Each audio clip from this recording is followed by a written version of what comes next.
Assalamualaikum warahmatullahi wabarakatuh.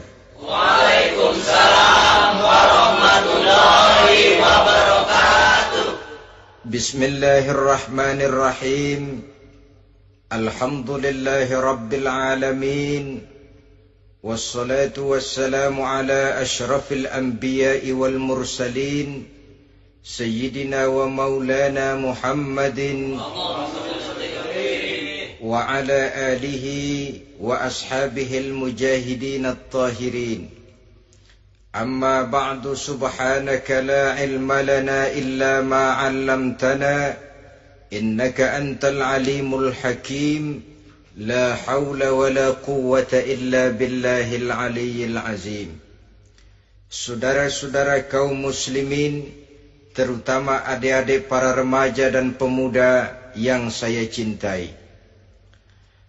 Apabila seseorang akan membangun rumah, tentu saja dia akan mengadakan beberapa pilihan. Sejak dari memilih lokasi di mana rumah itu akan didirikan, sampai kepada menentukan bahan-bahan kualitas yang akan dipakainya, sampai kemudian kepada wujud dan bentuk rumah yang akan ditinggalinya. Demikianlah bahwa untuk membangun sebuah rumah yang hanya untuk menaungi kehidupan di dunia ini, kita mengadakan berbagai macam pilihan. Apalagi kalau kita akan membangun sebuah rumah tangga yang kita harapkan tidak hanya akan menaungi kehidupan di dunia ini, tidak hanya untuk kepentingan kita saja, tetapi juga untuk kepentingan anak cucu kita di belakang hari, termasuk sampai kepada hari akhirat nanti. Oleh karena itu, pada pertemuan kali ini, saya hanya ingin khusus berbicara kepada adik-adik remaja dan para pemuda, bagaimana sebaiknya memilih jodoh menurut ajaran agama Islam. Dalam Al-Quran, Allah subhanahu wa ta'ala menjelaskan, Zuyyina linnasi hubbus syahawati minan nisa, bahwa manusia apapun jenisnya, asal dia bernama manusia, dihiasi dengan perasaan cinta kepada perempuan. Jadi sejak dahulunya secara fitrah, laki-laki senang kepada perempuan, sebagaimana perempuan pun senang kepada laki-laki. Dihiasi rasa cinta ini dalam kehidupan manusia. Dan oleh karena adanya rasa cinta, berkembanglah segala macam persoalan. Sehingga seorang ahli cinta pernah berkata, cinta adalah 5 huruf yang membuat persoalan tidak akan pernah selesai. 5 huruf yang membuat persoalan tidak akan pernah selesai-selesai. Tetapi dalam kehidupan sehari-hari sering kita saksikan bahwa cinta ini bisa mendorong, memberikan motivasi yang baik, dan cinta ini pun bisa juga memberikan dorongan yang tidak baik. Oleh karenanya, apabila cinta itu ibarat setetes embun yang jatuh di bumi yang subur, akan tumbuhlah di atasnya aneka ragam bunga-bungaan yang harum semerbak, indah mewangi, sedap dipandang orang, menebarkan rasa aman, damai, sentosa, dan begitu selanjutnya. Tapi jika cinta itu jatuh di hati yang gersang dan tandus, tidak ada yang akan dapat tumbuh di sana selain sirih memanjat batu, kuning daunnya, lemah gagangnya. Maka cinta yang semacam itu tidak akan memberikan dorongan positif kepada seseorang di dalam kehidupannya. Maka lebih dahulu kita akan membicarakan cinta dalam artian yang positif ini, untuk nanti sampai kepada perempuan yang bagaimana yang harus kita cintai, atau laki-laki yang bagaimana yang harus dicintai oleh seorang perempuan. Saudara hadirin yang saya hormati, cinta dalam artian yang positif, pertama, dia selalu mendatangkan keindahan. Yang kedua, cinta itu memberikan energi atau semangat untuk berjuang. Dan yang ketiga, cinta itu selalu membawa resiko dalam bentuk pengorbanan. Maka cinta yang positif pertama melahirkan keindahan. Disinilah orang memerlukan filter atau saringan. Sebab keindahan yang didasarkan karena cinta itu merupakan satu keindahan yang relatif saja. Boleh jadi karena indah orang jadi cinta, boleh juga jadi karena cinta segala sesuatu terasa jadi indah. Namun bagaimanapun juga, kalau hati sudah diliputi oleh rasa cinta, segalanya akan terasa menjadi indah. Cinta itu adalah keindahan. Yang kedua, cinta itu energi, melahirkan dorongan dan semangat. Yang lemah bisa menjadi kuat, yang takut bisa menjadi berani, yang jauh jadi terasa dekat. Itu semua karena dorongan cinta. Dan dari energi ini lahirlah yang ketiga, bahwa cinta adalah pengorbanan. Sehingga orang berkata, berani bercinta artinya harus berani berkorban.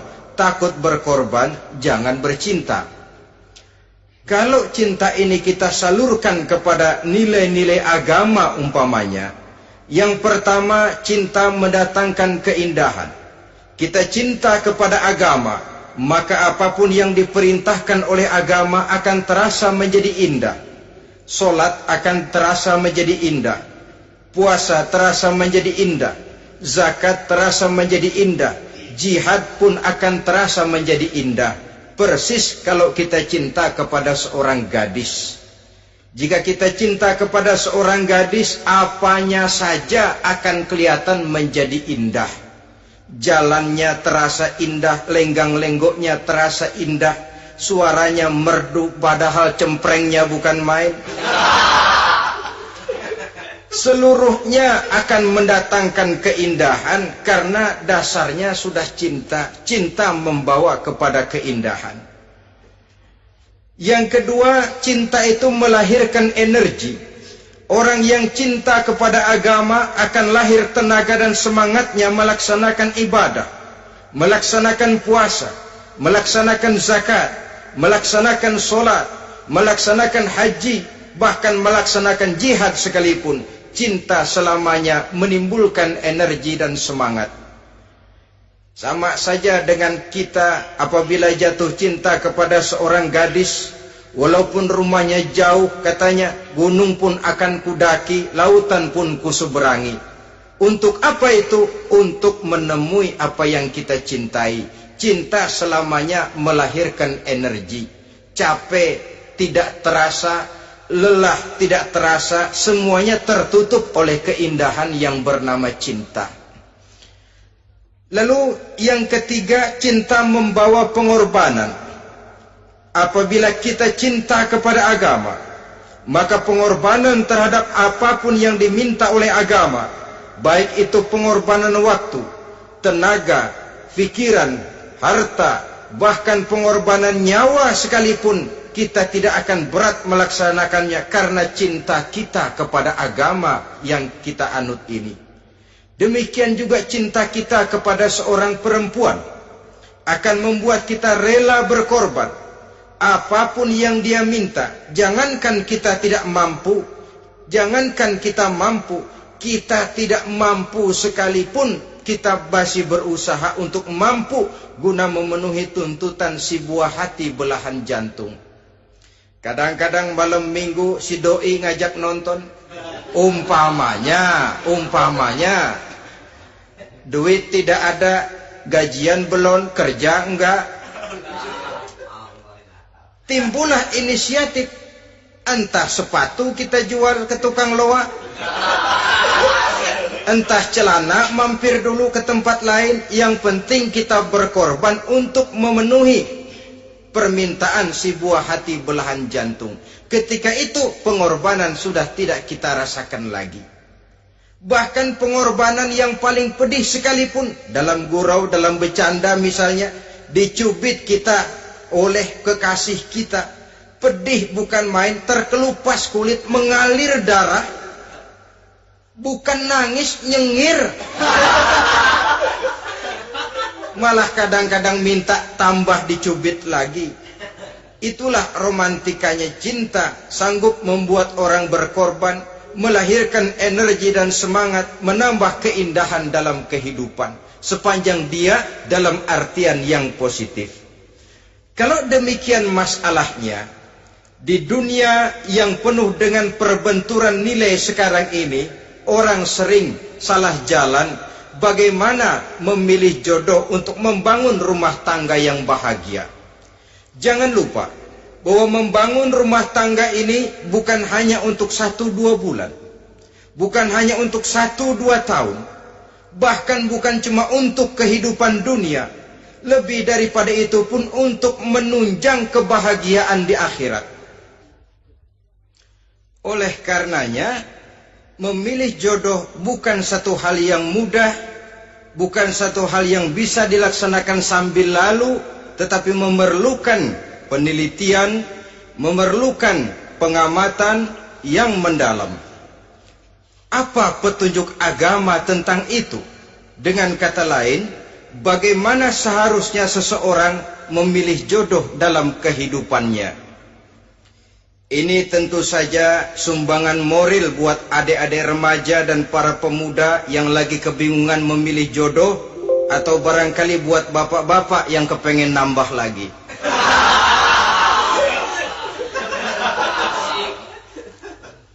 Mohon maaf kepada ibu-ibu, saya tidak menganjurkan, cuma ngajarin. Yang pertama, menurut Nabi, nikahilah perempuan itu karena rupanya, karena hartanya, karena keturunannya, dan karena agamanya. Ada 4 motif utama di sini. Pertama, memilih jodoh, lihatlah rupanya. Lagian siapa yang kepengen dapat jodoh rupanya nggak karu-karuan? Cari rupa yang cantik, indah, dan menawan. Namun jangan lupa, saya katakan di zaman di mana sering terjadi benturan nilai seperti sekarang ini, orang sulit untuk mendapatkan keaslian. Di mana teknologi sudah sedemikian canggih, di mana ilmu kedokteran sudah sedemikian maju, maka berbagai macam rupa bisa dibentuk dengan apa yang dinamakan operasi plastik misalnya. Yang pesek bisa dibikin mancung, kuping yang kelebaran bisa dibikin sedang, pipi yang kembung sebelah bisa dibikin rata, janggut yang tidak menarik bisa dibikin bak lebah bergantung katanya. Oleh karena itu, kalau pilihan hanya tertuju kepada rupa yang cantik saja semata-mata, kita sudah melakukan satu kesalahan yang sangat besar. Sebab apa? Diperingatkan oleh Nabi melalui hadis Ibnu Majah, Bazar dan Baihaqi dari Ibnu Umar. Janganlah kamu kawini seorang perempuan karena kecantikannya, sebab kecantikan boleh jadi akan mencelakakan. Jangan juga kamu kawini perempuan karena hartanya, sebab kekayaan biasanya akan mendatangkan kesombongan.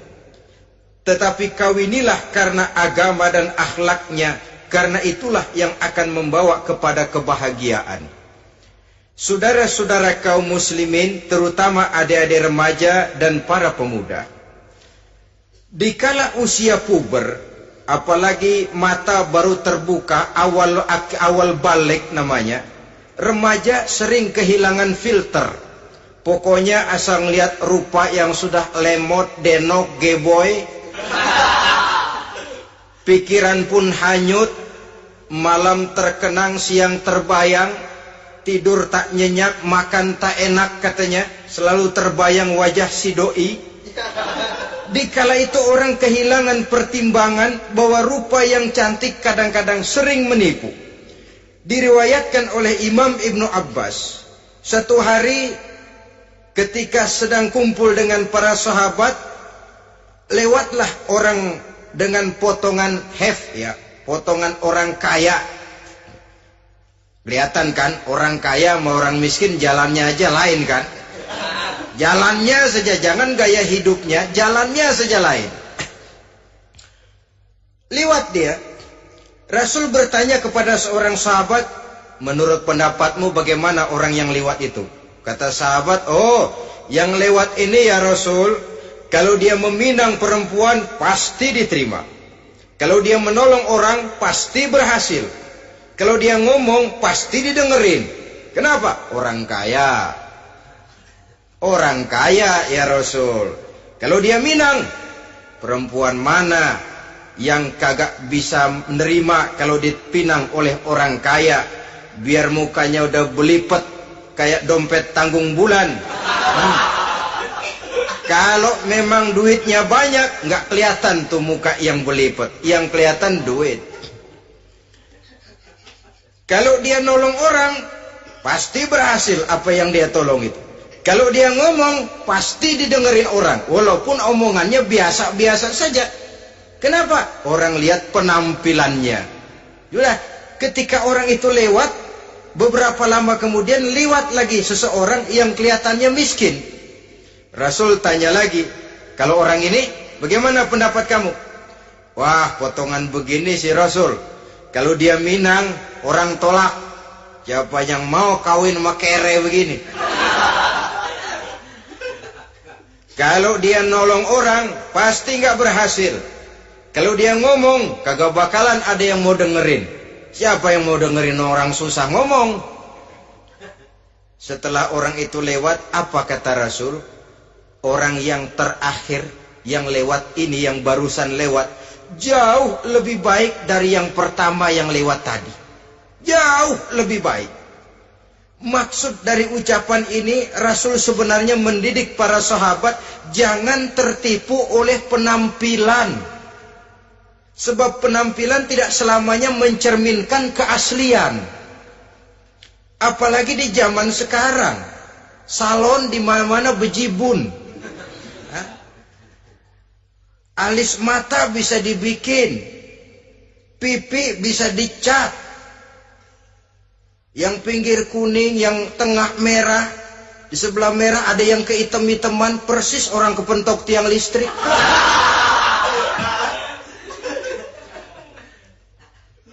Kecantikan yang artifisial, kecantikan yang bukan alami. Karena itu silakan saja cari yang cantik, tapi jangan terpaku sampai di situ. Sebab kecantikan di samping dia mudah berubah oleh pergeseran masa dan pertukaran waktu, ternyata penampilan tidak selamanya mencerminkan keaslian. Lain hari seorang sahabat pernah mengadu, "Ya Rasul, ada apa? Inna imraati la turaddu yadul lamis." Ya Rasul, istri saya tidak pernah menolak tangan orang laki yang menjamahnya, mengajak salaman kepadanya. Apa jawab Rasul? Ceraiin aja. Tapi hati saya berat ya Rasul, saya cinta betul sama dia. Ya kalau hatimu berat, jaga dia baik-baik. Nah, dari riwayat ringkas ini kita ambil satu perbandingan. Memang punya istri berwajah cantik itu kadang-kadang si malakama kalau imannya tidak kuat. Si malakama. Kita diemin aja, binal, makan hati, nggak aman, nggak tentram. Jangan-jangan saya berangkat ke kantor, dia ngompreng. Buah si malakama, seperti orang tadi, ya Rasul. Istri saya kelihatannya, sebenarnya nggak negatif maksudnya ini, cuma bersalaman, tapi terlalu ngobrol. La turaddu yadul lamis, tidak pernah menolak orang yang ngajak salaman. Ya sekedar salaman. Tapi kan awalnya dari salaman. Kalau sudah salaman kan strum bisa ngederedet dari tangan situ. Kata Rasul sederhana saja. Ya kalau memang begitu ceraiin. Saya nggak kuat Rasul. Saya cinta betul sama dia. Kalau kau tak kuat berpisah dengan dia, jagalah dia baik-baik. Ajar, didik, tanamkan rasa keagamaan di dalam hatinya.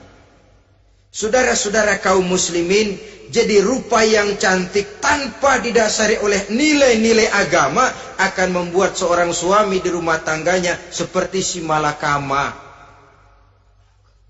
Seperti berhadapan dengan buah si malakama kalau tidak diiringi dengan nilai-nilai moral yang luhur dan bekal agama yang tangguh.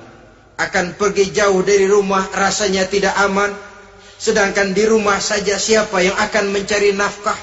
Dan begitu selanjutnya. Orang tadi jelas berhadapan dengan buah si malakama. Didiamkan, makan hati. Sebab, maaf, kalau seorang suami sudah tidak punya rasa cemburu terhadap istrinya, itu kan yang disebut dayus. Dan dayus itu, jangankan masuk surga, bau surga saja dia tidak dapat. Tapi cemburu dalam artian bukan cemburu buta, cemburu dalam artian yang wajar. Dia cemburu, akan dikerasi takut kalau istrinya minta cerai, sedangkan dia cintanya sudah kadong medok bener. Si malakama jadinya. Nah, ini juga satu riwayat yang memberikan gambaran kepada kita. Pilihan, silakan cari rupa yang cantik saja. Cari yang cantik. Tapi kalau itu dijadikan motif utama tanpa dasar-dasar agama, saya khawatir nanti rumah tangga kita akan berhadapan dengan buah si malakama. Jadi adik-adik remaja, usaha, ikhtiar, cari yang cantik, yang kira-kira nggak bosenin, supaya kita betah tinggal di rumah, supaya kita merasa ada tempat berbagi rasa, ada tempat kita bernaung. Sebab kalau nyari bini sebini-bininya mah, ya jodoh di tangan Tuhan, kagak usah nyari juga ntar datang diri umpamanya.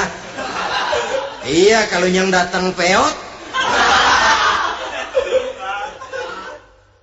Orang harus berusaha walaupun pada akhirnya jodoh toh memang ditentukan Allah. Kan 3 hal yang kita tidak bisa menentukan itu katanya. Maut, rezeki, jodoh. Itu yang masuk mysterious problem. Problem yang misterius. Maut, misterius. Kapan kita mati, kita sendiri tidak tahu.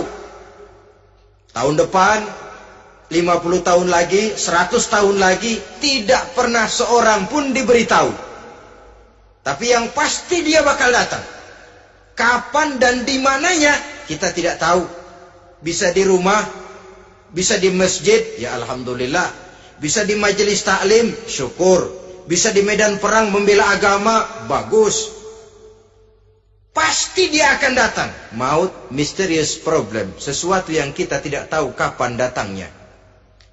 Rezeki, gitu juga. Sehingga orang sering bilang, rezeki katanya kayak bayangan. Kita uber-uber, dia lari. Kita diam, dia mah diam. Setengah mati kita uber-uber. Emang ukuran segitu? Segitu aja. Begitu kita nggak ngapa-ngapain, datang yang bawain rezeki. Namanya rezeki itu mysterious problem. Kadang-kadang ngobek, sungsang, sumbul, udah segala tanah orang kita ukur-ukurin. Udah segala ngomong sudah nggak ada yang loh, tuh sudah buta. Tapi memang bayangan, kalau belum rezeki ya belum. Kadang-kadang nyari kode sampai tidur di kuburan. Belepotan tanah kuburan loh. Yang aneh lagi kadang-kadang orang gila ditanyain. Allahu Akbar, ini kode-kode zaman sekarang ini. Sampai orang waras nanyain orang gila itu gimana itu. Ini sudah efek yang betul-betul negatif. Sudah jelas orang gila kok ditanya.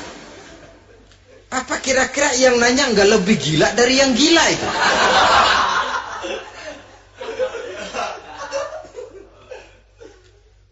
Saudara-saudara kaum muslimin, terutama adik-adik remaja dan para pemuda, jadi silahkan saja cari rupa yang cantik, karena dia akan jadi tautan hati, buah hati belahan jantung, tempat kita berbagi rasa, tempat kita pulang dan tinggal di rumah tangga kita. Tapi hendaknya kecantikan rupa itu diiringi juga dengan kecantikan budi. Karena itu cari rupa yang cantik. Ini pilihan utama. Yang kedua, kata Nabi, harta, cari yang kaya. Tetapi jangan lupa, jangan dijadikan pilihan utama. Karena kekayaan sering mendatangkan kesombongan. Apalagi kalau seorang pemuda mendapat istri orang kaya. hidupnya dimodali oleh istrinya, maka biasanya wibawanya sebagai seorang suami akan hilang. Akhirnya komando di tangan istri. Dikala itulah suami tidak lebih daripada prajurit yang taat kepada komando istrinya. Padahal menurut konsep Quran, ar-rijalu qawwamuna 'alan nisa, laki-laki diciptakan sebagai pembimbing bagi perempuan. Kalau nanti suatu saat terjadi benturan, sedangkan modal diberikan oleh istri, terjadilah pengungkitan. Kata istrinya apa? Lu jangan bertingkah, lu kan kawin sama gue modal lu kolor doang.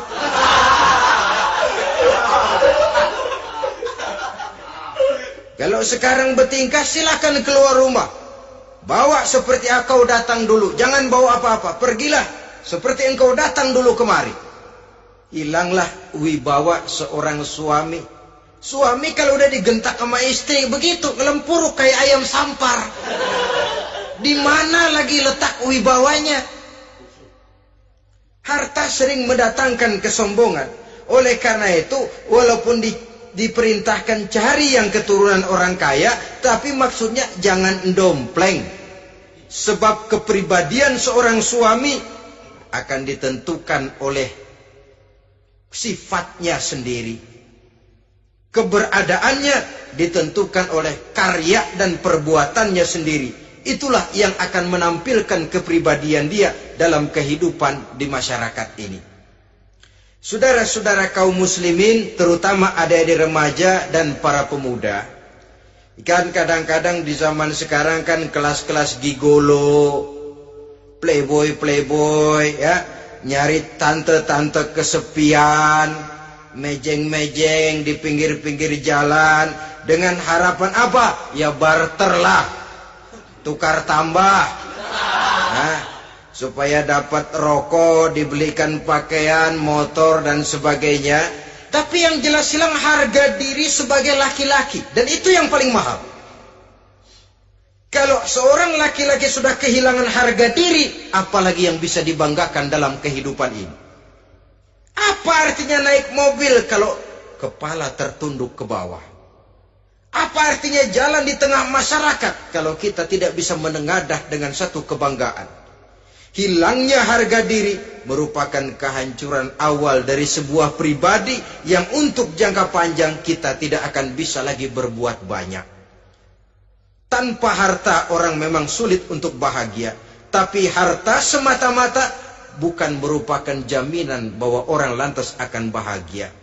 Saya barangkali harus berkata, banyak orang miskin yang kaya, tapi tidak sedikit orang kaya yang miskin. Saya ulangi ini. Banyak orang miskin yang kaya, tetapi tidak sedikit orang kaya yang miskin. Nah, bagaimana pengertiannya? Orang miskin yang kaya, materinya sederhana, peralatan rumah tangganya sederhana, tapi hatinya kaya. Oleh karena hatinya kaya, jiwanya lapang. Sebaliknya, orang kaya yang miskin, di tengah kelimpahan materi yang berlimpah, segalanya serba ada, hatinya yang miskin. Kelimpahan materi tidak akan sanggup mengobati kemiskinan hatinya.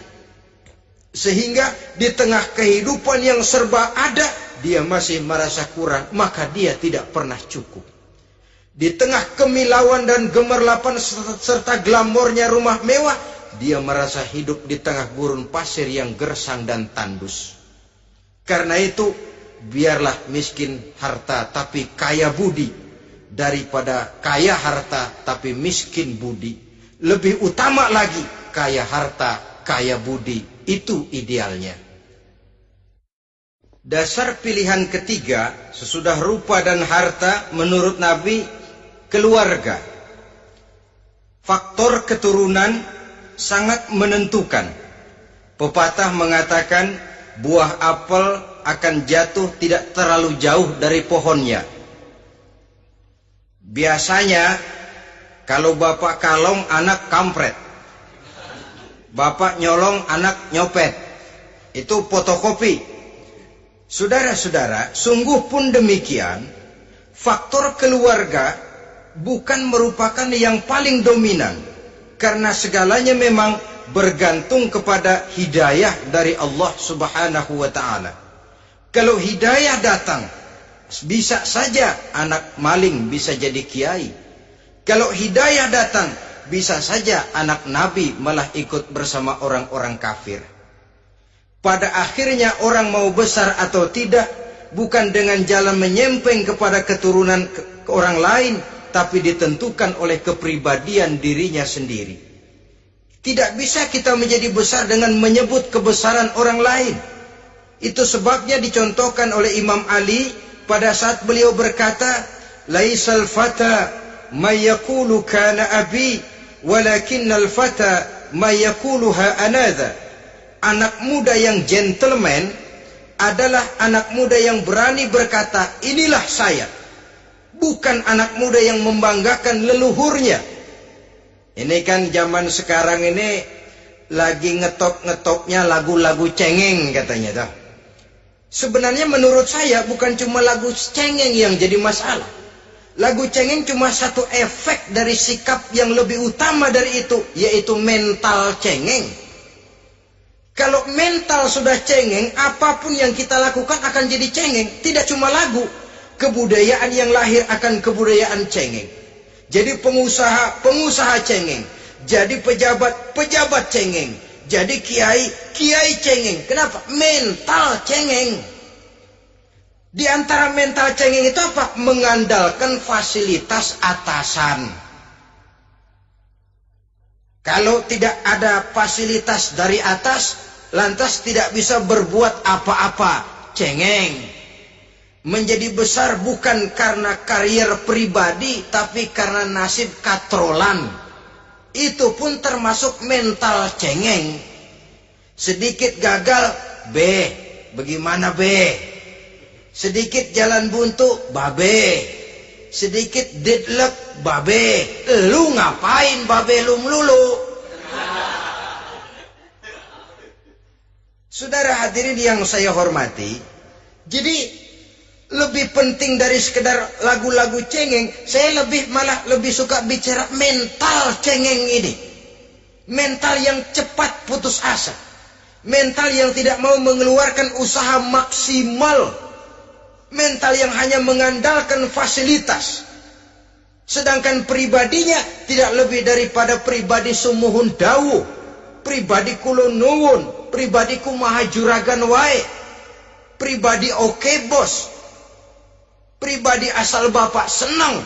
Bukankah itu semua merupakan cermin dari mental-mental yang cengeng, yang untuk jangka panjang tidak akan pernah menguntungkan daripada pembangunan bangsa dan negara yang kita cintai ini. Seseorang mau besar atau tidak, bukan dengan jalan menyempeng kepada kebesaran orang lain. Bahkan Syauqi dalam sebait syairnya yang lebih tegas mengatakan, wa syarrun nasi zu khumulin iza fakhartahum zakarul jaduda wa syarrun nasi wa khairun nasi zu syarafin qadimin aqama li nafsihi syarafan jadida. Generasi yang paling jelek adalah generasi pemalas. Kalau kelihatan orang lain lebih hebat dari dia, disebut-sebutnya kebesaran nenek moyangnya. Dia sendiri nggak punya prestasi apa-apa. Kerjanya cuma ngandeli babe. Kerjanya cuma menggelayuti fasilitas orang tuanya. Tanpa itu, dia tidak akan punya nilai dan harga sama sekali. Ini generasi paling jelek. Kalau orang lain kelihatan lebih hebat, dia sebut nenek moyangnya. Lo sih belum apa-apa lo, baru kopral lo. Engkong gua no, komandan Hansip. Engkongnya yang disebutin. Dia sendiri tidak punya prestasi apa-apa. Jadi silahkan saja cari gadis dari keturunan keluarga yang baik-baik. Tapi jangan jadikan tendensi utama, jangan dengan niat untuk menyempeng kepada kebesarannya. Tapi paling tidak dengan niat agar mudah-mudahan dari benih yang baik ini akan lahir keturunan-keturunan yang baik pada akhirnya nanti. Itu yang kita harapkan. Bukan lalu dengan pertimbangan, weh, mertua gue bos nih, kali aja begitu gue kawin aja mampus. Ini semua warisan kan jatuh kemari semua. Kalau itu niatnya sudah jelas salah. Kita mencari perempuan dengan keturunan-keturunan yang baik dengan berharap agar anak-anak kita nanti yang akan merupakan benih cucunya akan melahirkan kebaikan-kebaikan seperti leluhurnya dulu. Saudara, pilihan yang keempat kata Nabi, agama. Ini yang paling inti. Kenapa? Agama itu motivasinya moral. Di sini segalanya ditentukan. Rupa yang baik, harta yang banyak, keluarga yang luhur. Kalau sudah dilandasi oleh agama yang rapuh, bahkan tidak beragama sama sekali, ketiga hal di atas tadi hanya akan mendatangkan malapetaka. Sekarang kan kita tertipu oleh penampilan. Padahal penampilan belum tentu kenyataan.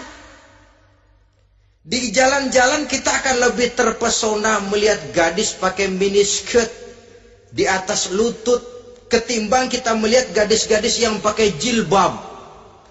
Kalau sudah pakai jilbab keliwat, yang usil banyak banget, bau sorga nih. Bau sorga katanya. Tapi kalau sudah yang pakai miniskirt itu yang lewat, itu dari ujung ke ujung mata kagak mau kedip. Laler nemplok di mata kagak dirasain.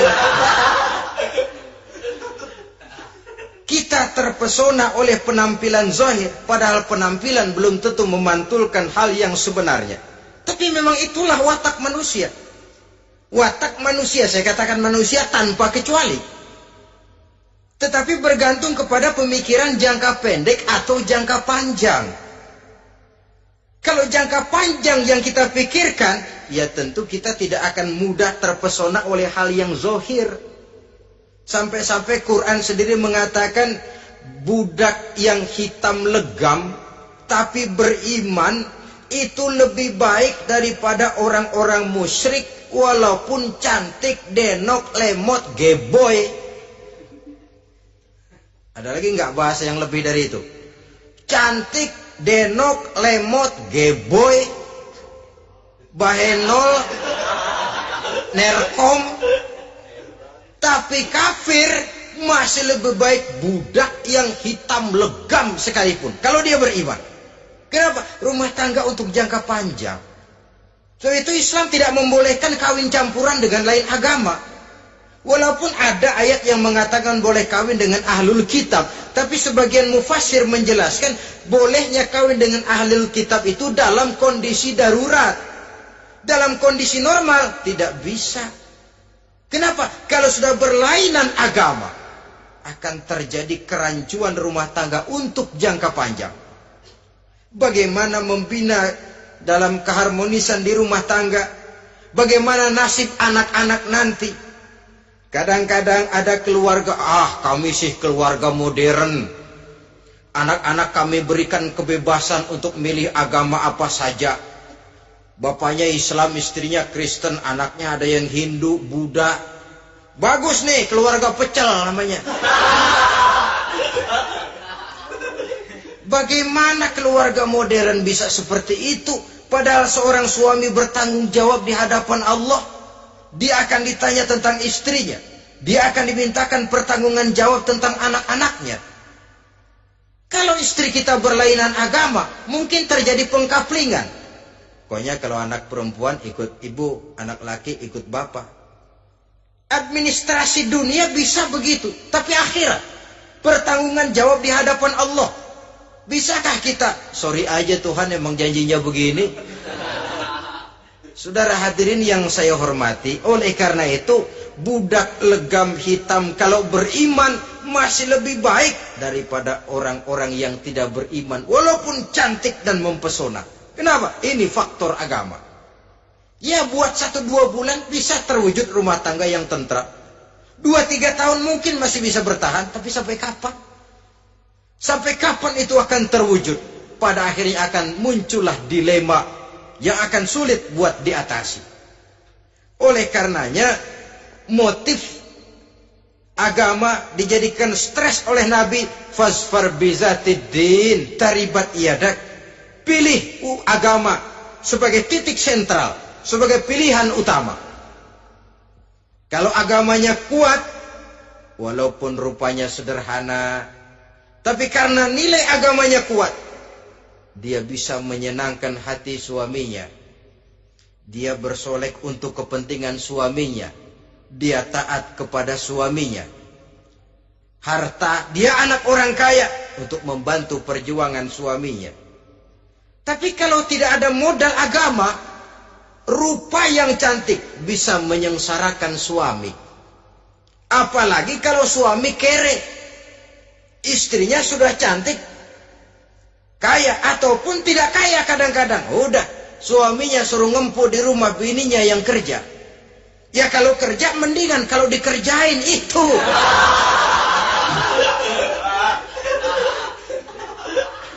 Itu yang repot. Saudara hadirin yang saya hormati, dan ini bukan satu dua kasus. Alangkah malangnya kalau sudah terkena hal seperti itu. Akhirnya seperti pengaduan sahabat kepada Rasul tadi. Mau diceraiin, cinta saya udah medok bener Rasul. Enggak diceraiin, hati saya ngebet, pegel. Si malakama akhirnya. Jadi oleh karenanya agama. Kalau dia cantik, walaupun miskin, agamanya kuat, dia bisa memelihara kehormatan diri. Dia kaya, agamanya kuat, hartanya disalurkan di jalan Allah. Karena itu, agama jadikan pilihan utama. Dan ukuran agama itu bukan cuma jilbab loh. Ya kadang-kadang ada juga yang jilbabnya nggak pernah lepas, tapi kadang-kadang akhlaknya lebih binal dari yang keribo. Ada cuma sekedar kamuflase saja, itu pun penampilan, sekedar penampilan saja. Cuma dari segi aurat ya memang lebih baik dan lebih utama, dan saya kira lebih mengundang penasaran toh. Duren kalau udah dibuka kan kelihatan isinya, mau udah begitu, udah. Tapi kalau masih rapat, itu yang rasanya kita pengen buka. Timbul tantangan, gue pengen tahu isinya. Rasanya juga begitu. Sama saja dengan baju, kalau dibungkus rapat di plastik, ditaruh di etalase, adanya di toko mau serba ada, tahu kita barang mahal nih. Biar punya duit, kita mau nawar ragu-ragu, takut nggak cukup. Tapi kalau barang sudah dibuka di jalanan, diobral di pinggir jalan, murahan, 1.003 masih dicampur odol. Yang begitu sih biar nggak punya duit, kita berani banget tanya, nawar, megang lagi nyemek. Berduit nih bang. Kenapa? Barang sudah terbuka.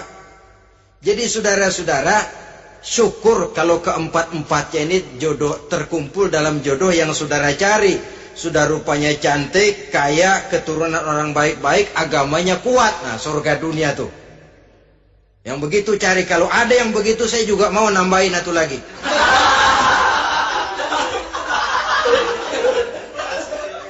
Tapi yang kumpul keempat-empatnya ini terus terang saja langka. Makhluk langka ini. Kadang-kadang cantik, kaya, keluarganya hebat, agamanya nol, akhlaknya kayak setan. Tapi yang paling celaka kalau empat-empatnya kagak ada. Rupanya jelek, melarat, bapaknya biang maling, kagak beragama lagi. Apanya yang mau dipilih? Mampus saja mendingan. Sudah nggak ada pilihan sama sekali tuh. Sudah nggak ada pilihan sama sekali. Saudara hadirin yang saya hormati, terutama adik-adik remaja. Nah, lalu apa motivasi agama dalam pembinaan ini apa?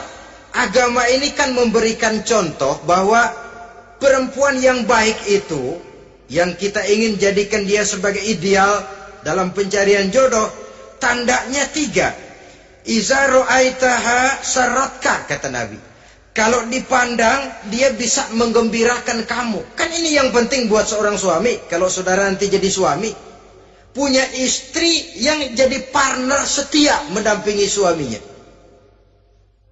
Kalau dilihat nggak bosenin. Kenapa? Dia berdandan untuk nyenangin hati suaminya. Nggak bosenin. Kan kadang-kadang ada bini kalau kita pulang demok aja fotonya.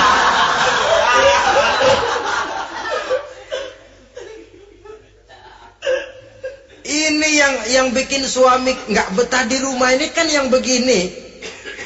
Adapun perempuan yang beragama, apabila dipandang oleh suaminya, dia pandai menyenangkan hati suaminya.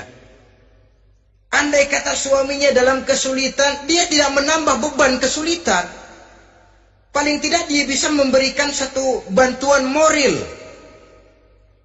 Bantuan moral untuk mengurangi beban kesulitan daripada suaminya. Suami pulang dagang rugi, kata istrinya, romantika bang. Sekali-sekali lah, masa selamanya dagang mau untung. Besok siapa tahu untung lebih besar. Kan meringankan toh. Kadang-kadang enggak, suami pulang dagang dari pasar panas, rugi, sampai rumah bini pidato, pletar-pletor. Lu dagang rugi, emang lu laki goblok.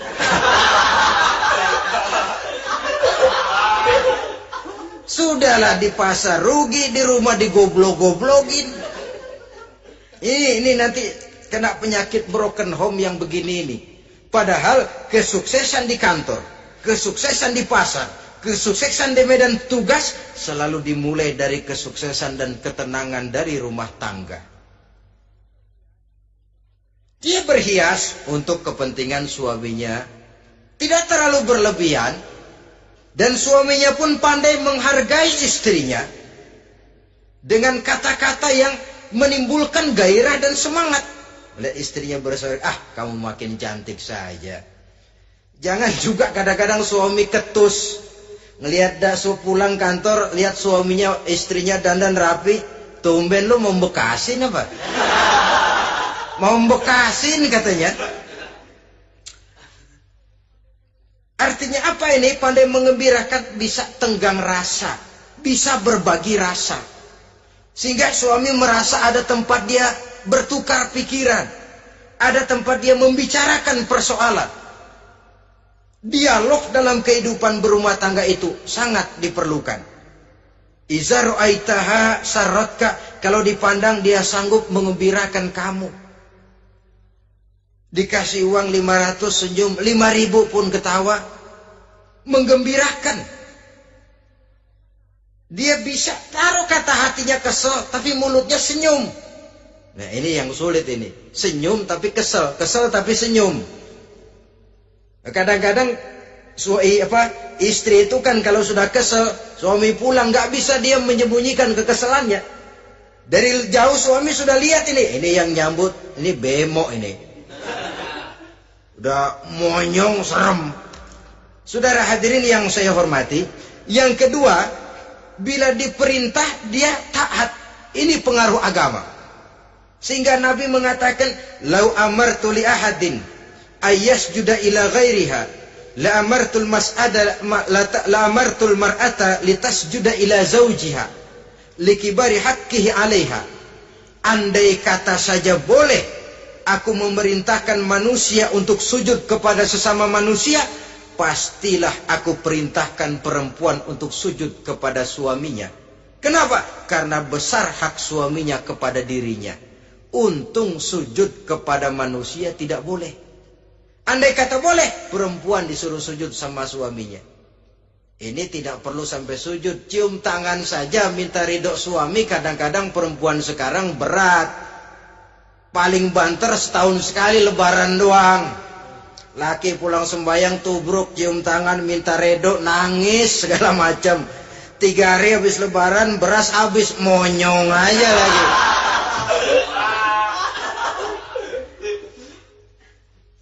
Saudara hadirin yang saya hormati,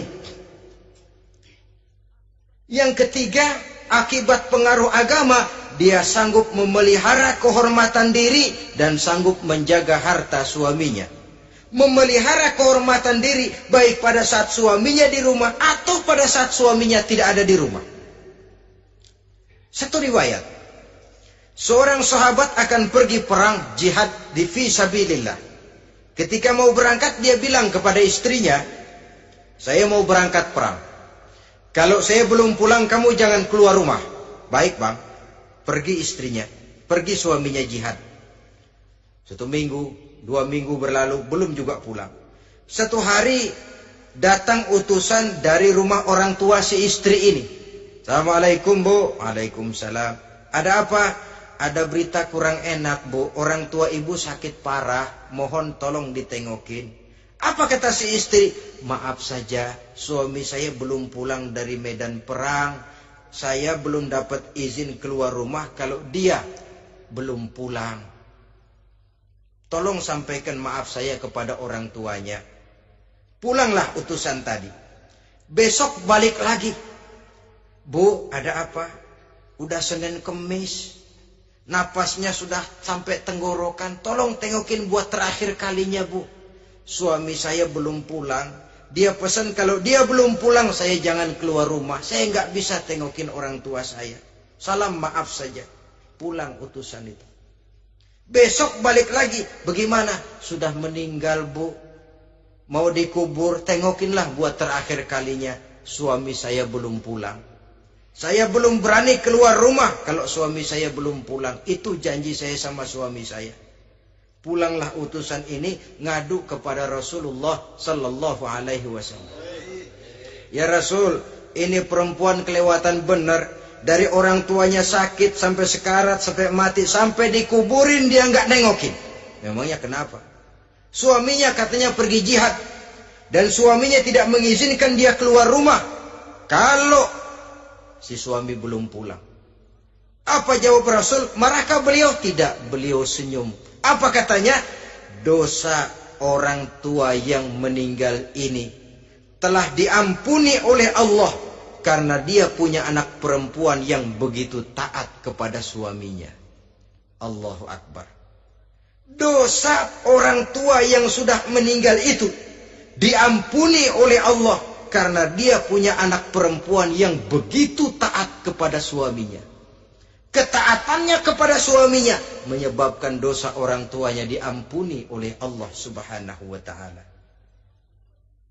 Suami pergi jihad, orang tua sakit keras, tidak berani dia keluar rumah. Itu tandanya bisa menjaga kehormatan diri. Kalaupun satu saat suaminya manggil, bu tolong ambilin uang di dompet. Dompetnya dibawa, bang ambil saja sendirilah, nanti salah ambil lagi saya. Kadang-kadang enggak, suaminya pergi mandi, dompet berantakan.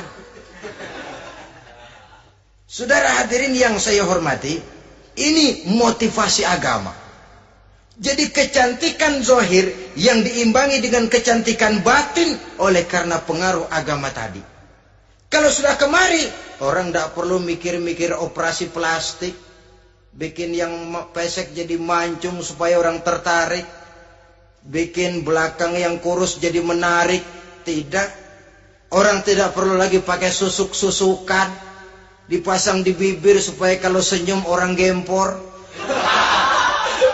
supaya kalau ngomong orang percaya, dipakai di kuping supaya macam-macam. Tidak perlu lagi pakai jompa-jampe, pelet-peletan supaya kalau diludahin orang ngikut. Nggak perlu lagi. Kenapa? Cinta itu nature, sesuatu yang alamiah, yang tidak bisa dipaksakan. Dia kudrati, karunia dari Allah. Tidak bisa cinta dipaksakan. Kalaupun bisa, dengan ilmu pelet, oh saudara bisa membuat orang jatuh cinta, ya 2-3 hari, 4-50 hari. Kesananya, apa yang akan terjadi? Kelanggengan tidak akan pernah terwujudkan. Kenapa? Keterpaksaan yang akan timbul. Dalam kondisi semacam itu, rumah tangga tidak akan mengalami ketenangan dan ketentraman. Jadi biarkan cinta berjalan secara alamiah, karena dia memang alamiah. Saudara-saudara, nah sekarang kalau sudah ketemu nih, yang 4 tadi, rupa cantik, keturunan boleh, kaya lumayan, agama kuat. Apa yang harus kita cari? Apa yang harus kita lakukan? Apa pakai pepatah anak sekarang? Aku lihat aku pikat, aku dapat, aku sikat, aku minggat. Bangsat.